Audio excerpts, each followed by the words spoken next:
शरणं गच्छामि धम्मं शरणं गच्छामि संघं। देखा जाए तो दुनिया में ऐसी बड़ी आबादी कई हो चुकी हैं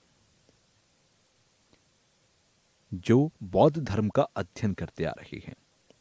तो अध्ययन की जहां तक बात की जाए तो नालंदा के विद्वानों के गंभीर अध्ययन की बात की जानी चाहिए। तिब्बत के लोग जितनी गंभीरता से बौद्ध धर्म का अध्ययन करते हैं उतनी गंभीरता से दूसरे देशों के लोग नहीं करते, चाहे मंगोलिया, रशिया इत्यादि कोई भी देश हो। नालंदा की जो परंपरा है उसका इतनी गंभीरता से अध्ययन नहीं करते, लेकिन बौद्ध धर्म के लोग शरण में आने के बाद भी उसको जबरदस्ती शरण में आकर या मेहनत करके अध्ययन करते हैं। इसके अतिरिक्त जितने देश स्वतंत्र हैं उनको भी अध्ययन इसका करना चाहिए और इसका अभ्यास करना चाहिए। यदि नालंदा की बात की जाए तो केवल धर्म की बात ना की जाए, जहां तक ज्ञान की बात की जाए, जहां तक वस्तुओं को जानने की 3 अवस्थाएं हैं तो उनकी बात भी की जाए। एक तो है सूक्ष्म स्थूल अवस्था, दूसरी है सूक्ष्म अवस्था और तीसरी है सूक्ष्म से सूक्ष्म अवस्था। इन अवस्थाओं को किस प्रकार जाना जाए या किस प्रकार समझा जाए इसका प्रयास करना चाहिए, ना कि किसी धर्म या संप्रदाय से जोड़ना चाहिए। जहां तक चित्त की बात की जाए तो उसे देखा नहीं जा सकता। भगवान बुद्ध ने 4 आर्य सत्य दिए तो खासकर उसमें उन्होंने कर्म फल, प्रज्ञा और निरोध के बारे में उपदेश दिया। पाली परंपरा में द्वितीय धर्म चक्र देखने को नहीं मिलता, लेकिन संस्कृत धर्म में द्वितीय धर्म चक्र देखने को मिलता है। सामान्य तौर पर अगर अभ्यास की बात की जाए तो 37 प्रकार के अभ्यास हैं। इन अध्ययनों को करना चाहिए। ये महायान में भी देखने को मिलता है। प्रज्ञा पारमिता सूत्रों में भगवान बुद्ध ने शून्यता के बारे में विवेचना की है। प्रज्ञा पारमिता सूत्रों में खासकर भगवान बुद्ध ने जो कहा कि जो भी धर्म है वो एक दूसरे पर निर्भर होकर अस्तित्व में आते हैं। प्रज्ञा पारमिता सूत्रों में 10 भूमि 5 मार्ग हमको अच्छी तरह से परिभाषित किया गया है। तो जो मूल माध्यम प्रज्ञा पारमिता सूत्र है तो उसमें 10 जो भूमि है 5 मार्ग में, तो उसकी किस प्रकार व्याख्या की गई और उसके बाद वैशाली में तृतीय धर्म चक्र उपदेश दिया गया या फिर उसे अंतिम धर्म चक्र उपदेश कहा गया। पहला धर्म चक्र 4 आर्य सत्य हैं, दूसरा धर्म चक्र प्रज्ञा पारमिता और तीसरा धर्म चक्र उपदेश 2 भागों में बांटा जा सकता है। उसमें हमारे चित्त की प्रकृति जो कि निर्मल होती है उसके बारे में कहा गया। संधि निर्वाचन, उसमें पहले धर्म चक्र उपदेश में ऐसा कहा गया कि सारे के सारे धर्म स्वभाव से सिद्ध किए जा सकते हैं। दूसरे धर्म चक्र में कहा गया कि सारे के सारे धार्मिक स्वभाव से शब्द नहीं किए जा सकते।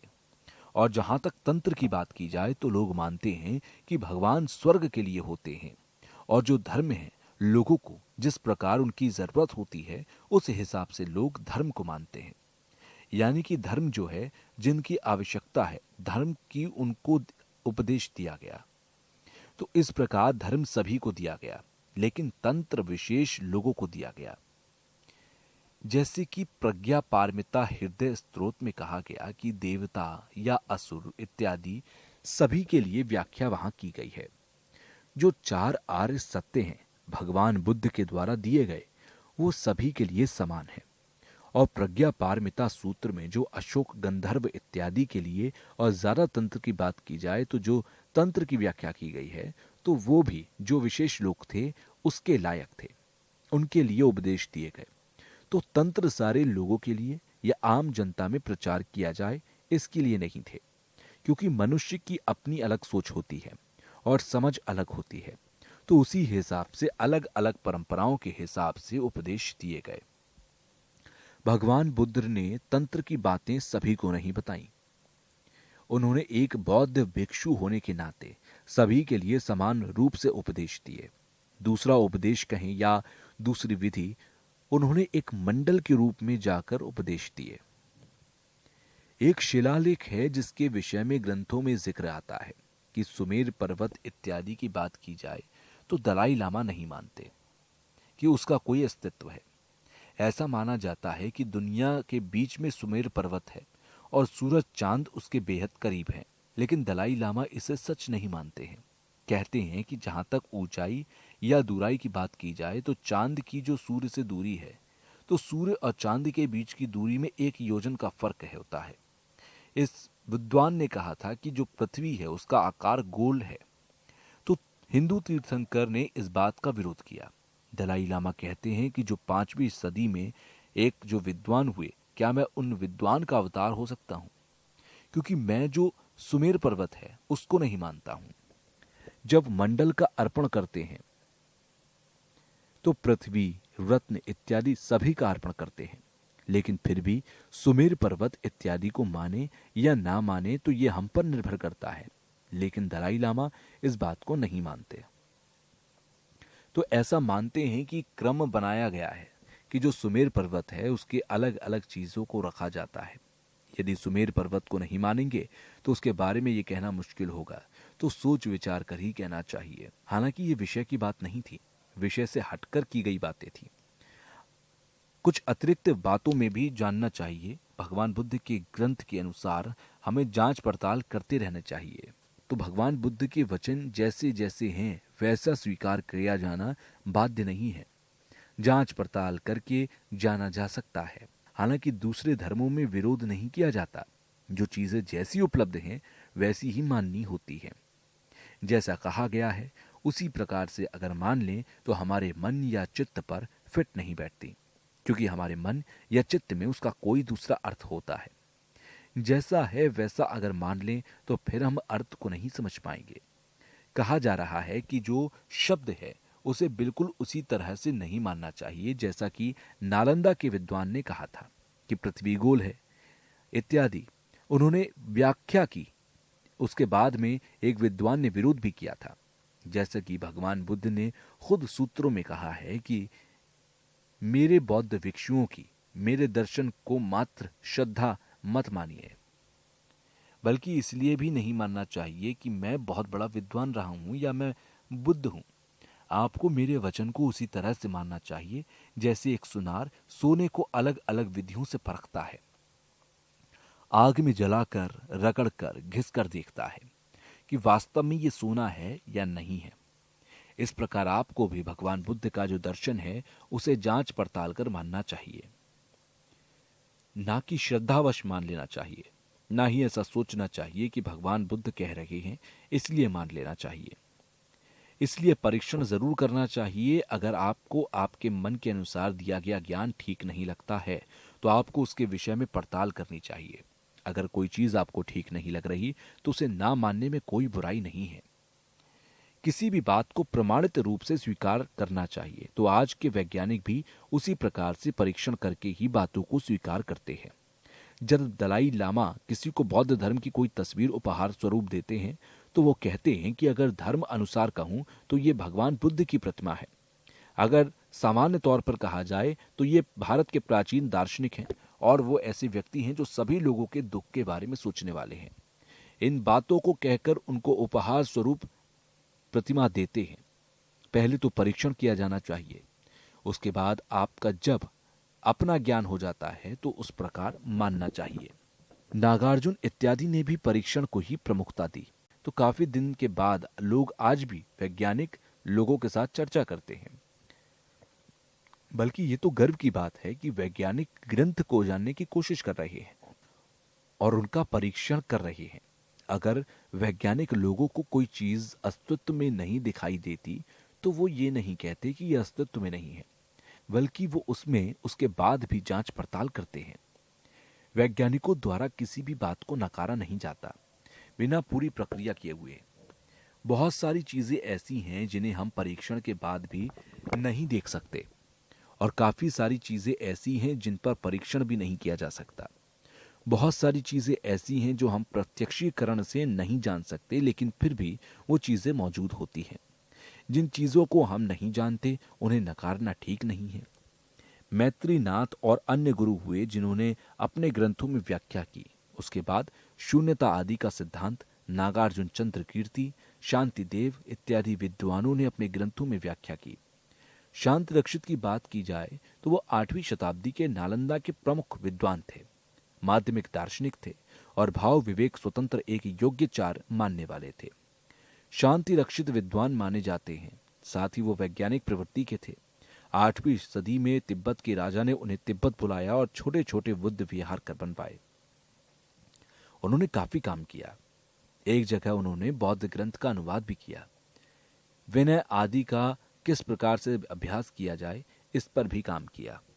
तो शांति रक्षित जी नालंदा के प्रमुख विद्वान थे।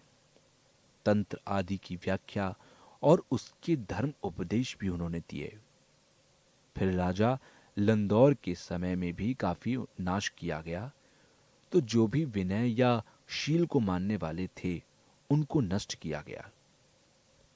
तो वहां पर बौद्ध भिक्षु या विनय का पान करने वाले बौद्ध धर्म के लोगों की संख्या काफी कम रह गई। फिर उसके बाद अतीश दीपंकर श्री ज्ञान तिब्बत पहुंचे, जिन्होंने फिर वहां पर पुनः जो नष्ट हो चुका था उसका जीर्णोद्धार किया।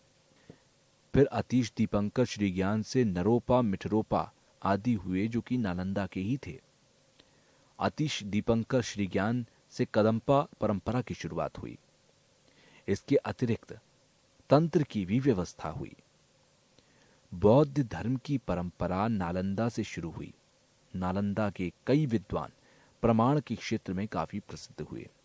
धर्म कीर्ति द्वारा प्रमाण समुच्चय आदि ग्रंथ हुए। टीका के रूप में यदि देखा जाए तो प्रमाण वर्तिका या फिर न्याय बिंदु इत्यादि की रचना की गई। यदि प्रमाण की बात की जाए तो देखा जाता है कि प्रमाण के क्षेत्र में बहुत उन्नति हुई। सांख्य पंडित ने भी न्याय बिंदु नामक ग्रंथ की खुद से रचना की। उसके बाद वाद विवाद की रचना की गई और किस प्रकार से तर्क करना चाहिए और किस प्रकार से वितर्क करना चाहिए। आज जिस प्रकार से डिबेट होती है, पहले नालंदा में इस प्रकार से शायद नहीं होता होगा, लेकिन हमारे सामने बैठकर जरूर वाद विवाद होता होगा। लेकिन आज की जो आधुनिक पद्धति है, हो सकता है कि उस प्रकार से नालंदा में ना हो। साउथ इंडिया में कुछ लोगों ने मीटिंग की। इसमें यूरोप से वैज्ञानिक लोग आए। इसमें रूस के भी कुछ वैज्ञानिक थे। एक बार की बात है कि रूस के वैज्ञानिक भी उस मीटिंग में थे। शायद आपने माइंड एंड लाइफ कॉन्फ्रेंस की वीडियोग्राफी देखी हो। तो वहां पर डिबेट के लिए एक जगह होती है जहां वो लोग गए। उन्हें वो स्थान पसंद आया। तो भिक्षु लोग जो वहां पर तर्क वितर्क कर रहे थे, यानी कि डिबेट कर रहे थे, उन्हें वैज्ञानिक लोगों की डिबेट बहुत पसंद आई।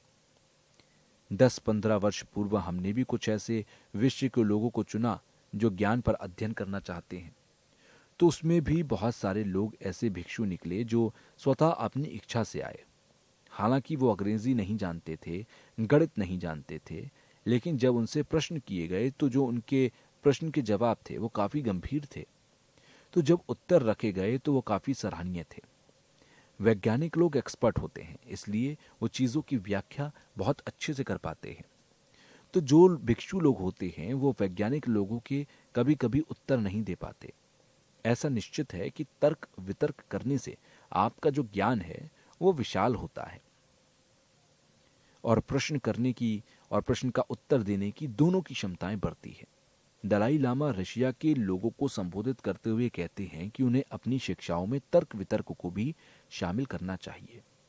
दलाई लामा मजाक करते हुए कहते हैं कि रशिया के लोगों का जो मस्तिष्क होता है वो काफी बड़ा होता है और वो और भी बड़ा हो सकता है अगर तर्क वितर्क करें। बौद्ध धर्म की बात की जाए तो पाली परंपरा और संस्कृति परंपरा दोनों होती हैं।